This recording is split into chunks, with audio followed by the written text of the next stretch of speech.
Colonel Harrison slammed the report down. "This isn't a beauty salon, sweetheart. Civilians don't touch operator-grade weapons." 20 elite trainees froze. Sarah Mitchell didn't blink. Blonde ponytail, blank stare, silent. He smirked. "Pretty face won't save real soldiers." Laughter erupted, then died instantly when her collar slipped. A glimpse, faded ink, military, black, an insignia not seen in years. Private Chen stepped back, blood draining. "That tattoo? SEAL Team 9? Harrison scoffed, turning away. Dismissed, but her voice cut through the silence, measured, sharp. "Permission to recalibrate the M110, sir." She stepped forward, calm as death. Chen's pulse spiked. That tone, that insignia, that stillness. No photo, no body, no name, but every ghost story starts somewhere. And now, one stood in front of them. Have you ever been underestimated because of how you look? Where are you watching from? Some might wonder if staying silent like Sarah shows strength or weakness. The choice between revealing your true self and maintaining your peace isn't always simple. Sarah Mitchell arrives at Fort Benning every morning at 0500 hours, an hour before the first soldiers begin their day. She parks her 10-year-old pickup truck in the same spot, carries the same thermos of black coffee, and enters the weapons maintenance facility with the same measured steps. To her colleagues, she's just Sarah from maintenance, the competent but unremarkable civilian contractor who keeps to herself and never joins them for drinks after work. Her apartment sits 3 miles from base, a modest 1-bedroom with beige walls and minimal furniture. No photographs adorn the surfaces, no medals displayed in shadow boxes, no hints of a life beyond the simple routine she's maintained for 3 years. Her workstation reflects the same simplicity, tools arranged with mathematical precision, each weapon she touches receiving the kind of attention most reserved for newborn babies. Other maintenance staff joke that she treats every rifle like it might save the world, never knowing how many times her perfectly maintained weapons actually have. Sarah deflects their questions about her past with practiced ease, mentioning a general interest in firearms, sometime at a gun range growing up, nothing that would raise eyebrows or invite further inquiry. She dresses in jeans and plain shirts, her blonde hair always pulled back in the same practical ponytail, her movements efficient but never flashy. 8 years ago, the name Ghost whispered through the ranks of naval special warfare like a prayer and a curse combined. 322 confirmed kills across 17 countries, 47 high-value targets eliminated with surgical precision that defied physics and probability. The only woman to complete SEAL training without a single modified standard, matching and often exceeding her male counterparts in every metric. Her teammates in SEAL Team 9 spoke of her in hushed tones, describing someone who could thread a bullet through a wedding ring at 500 meters, or calculate wind drift in her head faster than most could with a computer. The Jakarta shot remains classified above top secret, but those who were there still dream about it. 2,100 meters, through urban chaos, past 3 buildings, through a 4-inch gap between 2 vehicles, to strike a suicide bomber's detonator before he could eliminate an entire diplomatic convoy. The physics said impossible, the spotters said impossible, but Ghost didn't deal in impossibilities. She dealt in necessity, and that day, necessity demanded the impossible become reality. The medal ceremony happened in a room with no windows, attended by people whose names would never appear in any record, honoring an operator who officially didn't exist. But even ghosts can be haunted. The final mission in Afghanistan started like dozens before it, a high-value target in a compound outside Kandahar, satellite imagery showing minimal security, intelligence suggesting a quick extraction. Sarah's position on the ridge gave her perfect overwatch as her team moved through the valley below. She counted 14 heat signatures when there should have been 6, noticed vehicle tracks that seemed too fresh, felt that familiar tingle that warned of danger. By the time she keyed her radio, the ambush had already begun. Explosions tore through the night as hidden fighters emerged from tunnels nobody knew existed. Half of SEAL Team 9 died in that valley, while Sarah's rifle sang its deadly song, each shot finding its mark, but never enough, never fast enough. She ran out of ammunition trying to save them, watching through her scope as brothers she'd served with for 6 years fell, one by one. The extraction helicopter found her still in position, rifle empty, counting bodies and memorizing faces. The investigation cleared her completely. Commendations for valor under fire, confirmation that no sniper could have done more. But Sarah knew better. She knew about the 14 heat signatures, about the fresh tracks, about the 2 seconds of hesitation that might have made the difference. The nightmares started immediately, faces of the dead visiting her every time she closed her eyes. Their voices asked why she missed the signs, why the ghost had failed when they needed her most. Sleep became an enemy worse than any Taliban fighter, rest impossible without pharmaceutical intervention that dulled her edge and made her hands shake. The Navy psychiatrist tried everything, therapy and medication and time, but some wounds cut too deep for healing. Sarah submitted her discharge papers 6 months after Afghanistan, requesting immediate separation and classification of all service records. The ghost died with her team in that valley, and Sarah Mitchell was all that remained. She found peace and simplicity in the routine maintenance of weapons that would keep other soldiers safe. Every rifle she cleaned, every scope she calibrated, every trigger mechanism she adjusted became a small act of penance. 100 push-ups every morning at 0500, not for fitness, but for remembrance. One for each confirmed kill that didn't save her brothers when it mattered most. The work at Fort Benning offered anonymity and purpose, allowing her to serve without the weight of command or the burden of being a legend. Nobody needed to know that the quiet woman in maintenance had once been death incarnate behind a scope. Colonel James Harrison arrived at Fort Benning with a reputation for cleaning house and maintaining strict military standards. His 2 tours in Iraq, mostly spent in the Green Zone conducting administrative duties, somehow translated in his mind to combat expertise that gave him the right to judge everyone else's worthiness. He targeted Sarah immediately, the only female civilian contractor in weapons maintenance standing out like a sore thumb in his vision of military perfection. Daily inspections of her work became his routine, always finding issues that existed only in his imagination, commenting on diversity hires and participation trophies, while other staff watched in uncomfortable silence. The harassment escalated with each passing week, Harrison's comments growing bolder as he sensed no pushback from his target. He scheduled her for weekend shifts without compensation, required daily reports that no other contractor submitted, and made sure she knew her contract renewal hung by a thread he controlled. Sarah absorbed each slight with the same quiet acceptance, her work never faltering despite the increased scrutiny. Other maintenance staff whispered their sympathy but kept their distance, knowing Harrison's connections reached high enough to end careers with a single phone call. The colonel seemed to take her silence as weakness, never recognizing the self-control required to remain calm under his constant barrage. Commander Marcus Rodriguez of SEAL Team 3 arrived for a joint training exercise, bringing with him the quiet confidence of someone who'd seen real combat across 4 continents. Harrison immediately latched on to the visiting officer, regaling him with stories of his own military prowess while touring him through the facilities. Rodriguez listened with professional courtesy, his trained eyes taking in details Harrison missed entirely. When they reached the maintenance area, he noticed Sarah's workstation immediately, the arrangement of tools speaking a language only those who'd lived by their weapons would understand. The way she held a rifle while cleaning it, the unconscious check of chamber and safety, the perfect form that came from muscle memory earned in life or death situations.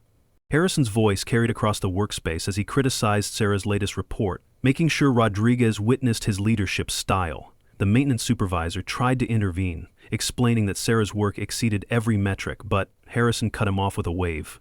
"Real warriors understand weapons differently than civilians playing soldier," he announced, loud enough for everyone to hear. Rodriguez watched Sarah's reaction, or rather her lack of one, noting how her breathing remained steady even as Harrison's insults grew more personal. When the colonel suggested she take up a more appropriate career in cosmetology, Rodriguez caught the micro-expression that flashed across her face, there and gone in an instant. The breaking point arrived during a mandatory all-hands meeting, where Harrison announced the non-renewal of several contracts due to substandard performance. He saved Sarah for last, projecting her personnel file on the screen for everyone to see. No military experience, no formal training beyond a basic firearms course, no qualifications that justified her position maintaining weapons for America's finest warriors. "This is what happens when we lower standards for political correctness," he declared, pointing at her file like evidence in a court-martial. Sarah sat in the 3rd row, surrounded by colleagues who knew her work, spoke louder than any resume, watching Harrison dismantle 3 years of quiet service in front of 200 people. Rodriguez observed from the back of the room, his attention split between Harrison's performance and Sarah's response.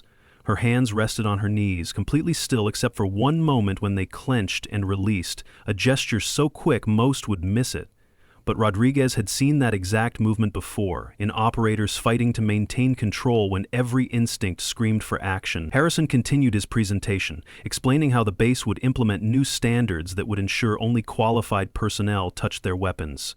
The phrase he used, "trust the process," seemed to trigger something in Sarah. Her breathing changed, becoming the measured, controlled rhythm Rodriguez recognized from countless operations. The memory hit Sarah like a physical blow, transporting her back to that ridge in Afghanistan. Her spotter, Lieutenant Morrison, had used those exact words during their final mission briefing.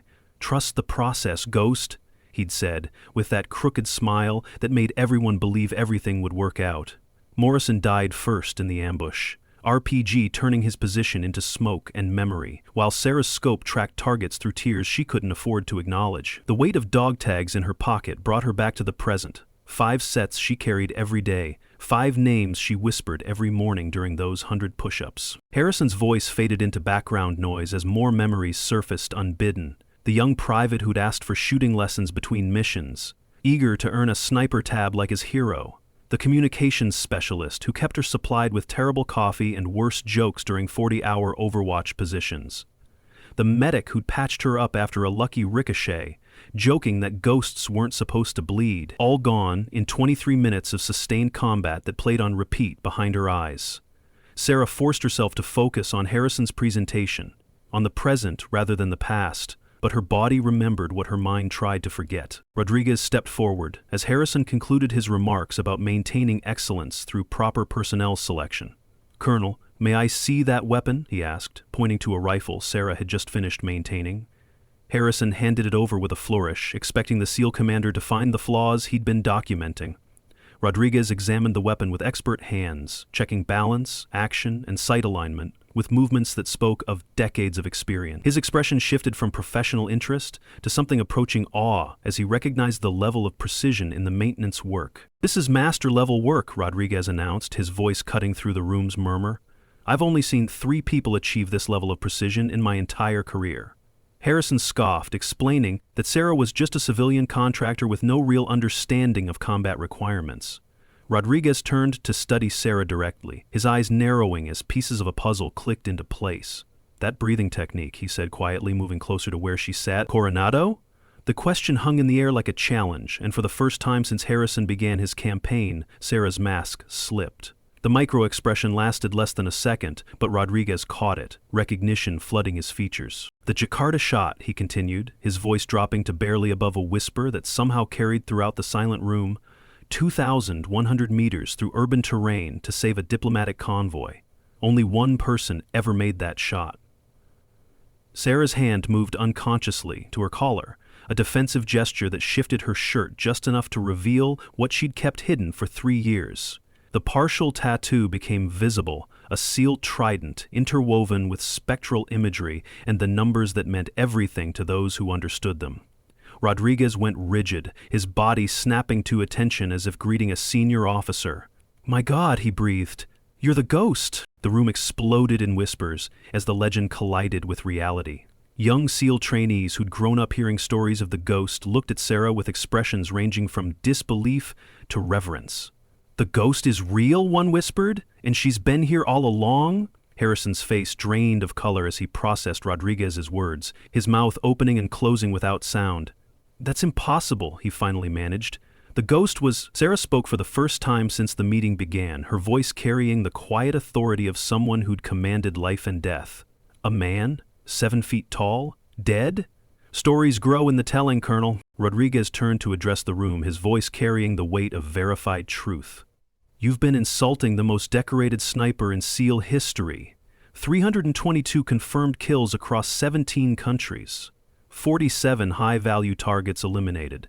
Presidential commendations that will remain classified for 50 years. She has more confirmed kills than your entire battalion combined, Colonel Harrison." The commander's words painted a picture of service that transcended normal military achievement, each detail adding another layer to the legend sitting quietly in their midst. Sarah finally looked Harrison directly in the eye, her gaze carrying the weight of every life she'd taken and failed to save. "I've maintained every weapon on this base to the standard that kept me alive through 73 operations," she said, each word measured and precise. Your amateur has been ensuring your soldiers' weapons won't fail them like mine failed my team." The confession hung in the air, vulnerability and strength wrapped in the same breath. Harrison stammered, trying to form words that wouldn't come, his carefully constructed worldview crumbling before 200 witnesses. "The records say what I wanted them to say," Sarah continued, standing now with the fluid grace of someone who'd learned to move in hostile territory. "I chose this life, Colonel. I chose to serve without recognition because the alternative was to stop serving entirely. And these soldiers, your soldiers, deserve equipment maintained by someone who understands that a misaligned scope or a dirty chamber isn't just a maintenance issue. It's the difference between coming home and a folded flag." Her words carried no anger, just the terrible clarity of hard-won wisdom. Harrison's desperation to salvage his authority produced one last challenge. "Prove it," he demanded, voice cracking slightly. "Anyone can claim to be someone they're not." Sarah's response surprised everyone who'd known her as the quiet gunsmith. A slight smile touched her lips, the first anyone had seen in 3 years of working alongside her. Rodriguez tried to intervene, warning the colonel against pushing further, but Sarah raised a hand. "No, it's fine," she said. "The range, your best shooter against the ghost. Let's make it interesting." The crowd moved like a tide toward the outdoor range, words spreading through the base faster than any official communication.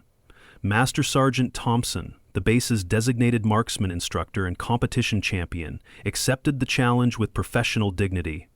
He understood he was about to shoot against a legend, but his pride demanded he give his best effort. Sarah modified the standard qualification course while they watched, adding moving targets, variable wind flags, and distance markers that made even experienced shooters whistle in appreciation. She picked up one of the rifles she'd maintained that morning, checking it once with movements so automatic they seemed like breathing. Thompson shot first, demonstrating why he held the base record for qualification scores. 47 out of 50 targets fell to his precise shooting, groupings that would qualify for any sniper school in the world. The crowd applauded respectfully as he stepped back, satisfied with his performance under pressure. Sarah stepped to the line without ceremony, adjusting the rifle's sling with minute movements that spoke of countless hours in similar positions. She didn't even raise the scope for the first 10 shots, firing from the hip at close-range targets, with a speed that seemed reckless, until every target showed perfect center hits. The middle-distance targets required more traditional shooting positions, but Sarah moved through them like a dance, each shot flowing into the next without wasted motion. The crowd fell silent as she reached the long-range portion, targets that challenged even with perfect conditions. She made micro-adjustments for wind without checking the flags, reading air currents through instincts honed in places where missing meant death. The 40th target fell, then the 45th, each shot grouped so tightly they could be covered with a quarter. For her final 10 shots, Sarah did something that made even Rodriguez catch his breath. She called for modifications that shouldn't have been possible. Coins at 500 meters, playing cards at 300, and for the final shot, someone's wedding ring hung on a thread at 300 meters. The ring swayed in the breeze, a target smaller than a bullet with movement that made prediction nearly impossible. Sarah settled into her shooting position with the stillness of carved stone, her breathing so controlled she seemed to stop existing between heartbeats. The rifle spoke once, and the ring spun on its thread, a perfect hole through its center that defied physics and probability equally. 50 out of 50 targets, evaluation marked as supernatural precision by the range computer that had never seen such consistency. The silence that followed felt like a prayer, broken finally by a young female trainee who approached with tears in her eyes. "Ma'am," she said, voice trembling with emotion, "could you teach us? Would you show us how to be like you?" Sarah saw herself in those eager eyes, remembered her own hunger to prove herself in a world that said she didn't belong. The request touched something she'd kept buried beneath 3 years of anonymity and 8 years of guilt. "The real lesson isn't about shooting," Sarah replied, her voice carrying to the assembled crowd. "It's about service without recognition, about doing what needs to be done because it needs doing, not because someone will pin a medal on your chest." She looked at the young woman, then at the other trainees, gathering courage to step forward. "I'll teach anyone who understands that true strength speaks in actions, not words, that humility and competence aren't opposites but companions." Her agreement came with conditions that focused on character over capability. Rodriguez approached with an offer that once would have been everything she wanted. "The teams need you, Ghost. We have operations where your skills could save lives, make differences that matter." Sarah's refusal came gently but firmly. "The Ghost died with her team in Afghanistan, Commander. What you need is instructors who can prepare the next generation, not legends who remind them of mortality. I'll train your shooters, but I won't carry a rifle in anger again. Some ghosts are better left buried. Rodriguez nodded, understanding written in every line of his face. To Harrison, who stood forgotten at the edge of the crowd, Sarah offered neither forgiveness nor condemnation. You have good soldiers here, Colonel. They deserve leadership that sees their potential rather than their limitations, leaders who build rather than tear down. Consider this demonstration a final maintenance report. Everything on this base works exactly as it should. Whether that includes you is your decision. She turned away before he could respond, missing the moment when his resignation appeared on the base commander's desk an hour later. Sarah returned to work the next morning as if nothing had changed, arriving at 0500 to find a small package on her workstation. Inside, Rodriguez had left a shadow box containing medals and commendations that officially didn't exist, achievements measured in lives saved rather than glory earned.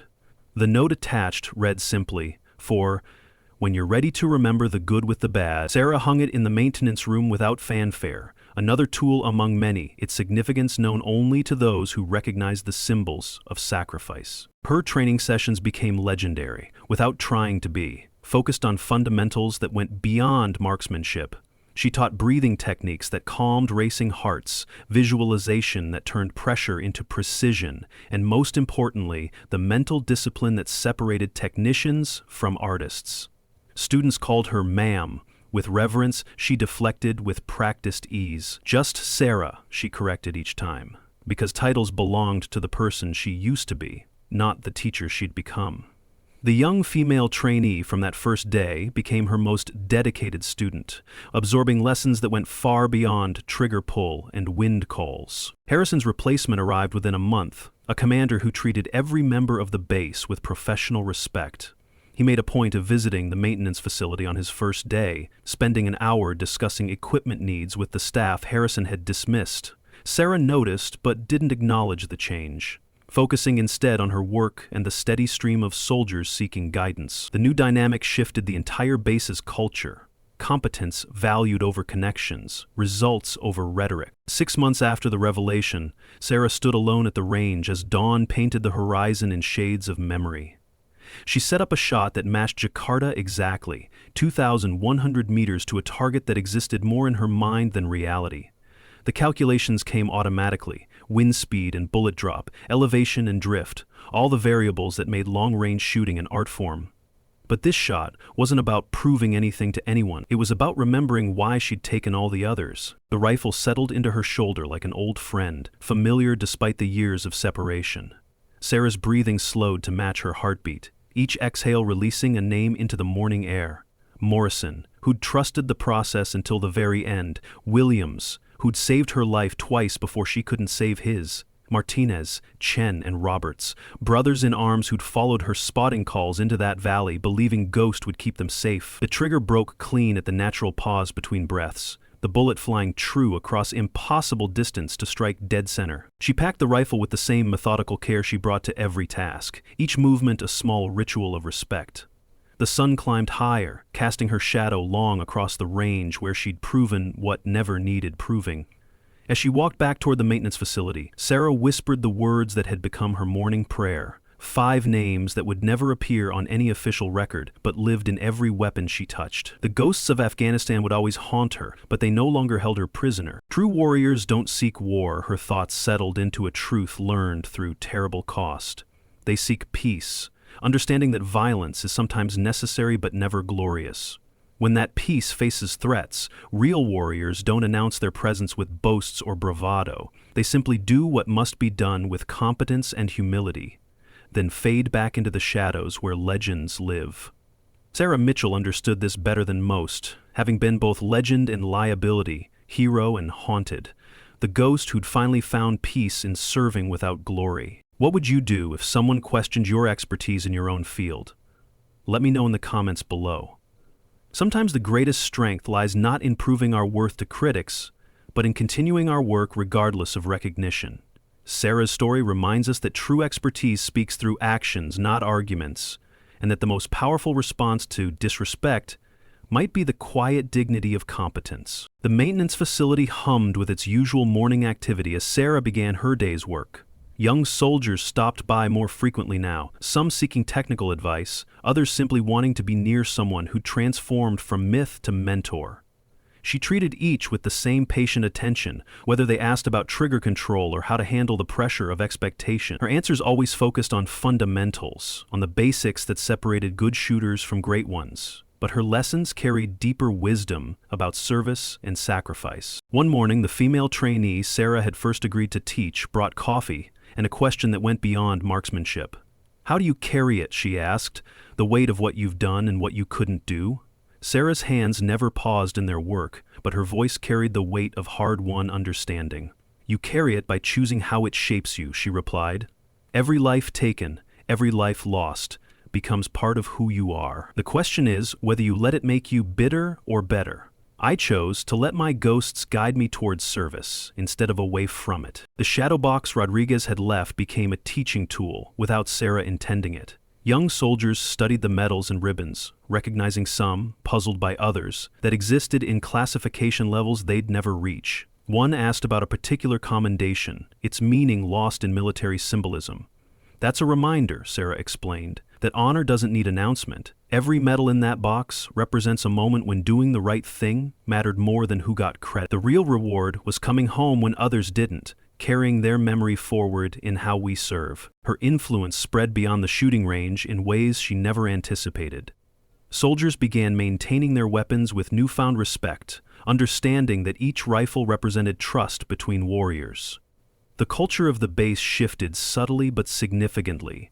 Competence valued over credentials, quiet professionalism replacing empty boasts. Other civilian contractors found themselves treated with increased respect. Harrison's toxic leadership style rejected in favor of recognition that expertise came in many forms. Sarah noticed but didn't comment, focused on her work and the steady stream of students seeking knowledge. 3 years later, when retirement finally beckoned, Sarah's departure was marked not by ceremony but by absence. She left the way she'd arrived, quietly and without fanfare, her workstation cleaned and organized for whoever would follow. The shadow box remained in the maintenance facility, a reminder and inspiration for future generations who would hear the story of the ghost, who chose service over glory. Young soldiers would ask about the woman who'd maintained their weapons with supernatural precision, and older ones would share the legend with appropriate reverence. But legends never truly die, they simply evolve. Somewhere in a small town far from any military base, a shooting instructor named Sarah teaches precision to hunters and sport shooters with the same patient dedication she'd brought to training warriors. She never mentions her past unless directly relevant, never trades on former glory for present respect. Her students know her as an exceptional teacher with an uncanny ability to diagnose and correct shooting problems, nothing more. The ghosts still whisper in quiet moments, 5 names carried forever, but they no longer define her present. On certain mornings, when mist clings to the local range like memory, Sarah sets up impossible shots that no student witnesses. The rifle speaks its ancient language of physics and precision, bullets flying true across distances that challenge belief. She takes these shots not to maintain skills that will never again be used in anger, but to honor promises made to the dead. Each perfect impact represents a life that continues to matter, a soul whose sacrifice shapes every lesson she teaches. The ghost lives on, not as a warrior, but as a teacher, proving that true strength lies in lifting others to heights they never thought possible. Do you believe true strength speaks louder than words? Share your thoughts below. Sarah Mitchell's journey from legendary operator to humble instructor reminds us that the greatest warriors often fight their most important battles in silence, measuring victory not in accolades, but in the lives they touch and the service they render without recognition. Sometimes the most powerful thing we can do is step back from the spotlight and use our expertise to illuminate the path for others. Her story echoes through Fort Benning and beyond, a reminder that heroes walk among us in unexpected forms. The quiet maintenance worker, the patient instructor, the colleague who never speaks of their past. Each might carry histories of extraordinary service masked by ordinary presence. Sarah chose anonymity over acclaim, teaching over commanding, service over self. In doing so, she embodied the highest ideals of warrior culture, proving that true strength needs no announcement, only application. The morning sun casts long shadows across empty ranges and busy maintenance facilities. across training grounds where future warriors learn their craft, and quiet workshops where expertise meets humility. Somewhere, Sarah Mitchell continues her work. One weapon, one student, one act of service at a time. The ghost may have died in Afghanistan, but what rose from that tragedy was something more powerful than any legend. A teacher who understood that the greatest victory lies not in defeating enemies, but in preparing others to protect what matters most. Her shadow stretches long across the landscape of military culture, a reminder that true warriors serve not for glory, but for those who cannot serve themselves, and when that service is complete, they fade back into the shadows where legends live, content in the knowledge that their duty continues through every life they've touched.